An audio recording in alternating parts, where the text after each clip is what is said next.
రోడ్డుపై వెళ్తున్న ఓ కారును విమానం ఢీకొట్టింది. ఇది నమ్మలేకపోతున్నారా?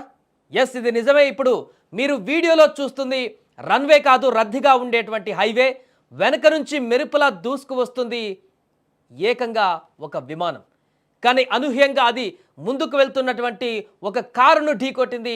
అమెరికాలో జరిగినటువంటి ఈ భయానక దృశ్యం ఇప్పుడు సంచలనంగా మారింది. రోడ్డు ప్రమాదం నుంచి ప్రయాణికులు ఎలా బయటపడ్డారు, ఈ ప్రమాదంలో అసలు ఏం జరిగిందో పూర్తిగా తెలుసుకునేటువంటి ప్రయత్నం చేద్దాం. ఈ ఘటన అమెరికాలోని ఫ్లోరిడా రాష్ట్రంలో ఇంటర్ స్టేట్ 95 హైవే పైన జరిగింది.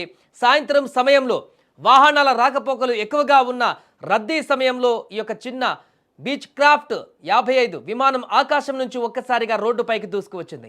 విమానంలో 27 ఏళ్ల పైలట్తో పాటు మరో ప్రయాణికుడు ఉన్నాడు. ఇక ఈ ప్రమాదానికి ప్రధాన కారణం సాంకేతిక లోపం. విమానం టేకాఫ్ అయిన కొద్దిసేపటికే ఇంజన్లలో శక్తి తగ్గిపోవడాన్ని పైలట్ గుర్తించాడు.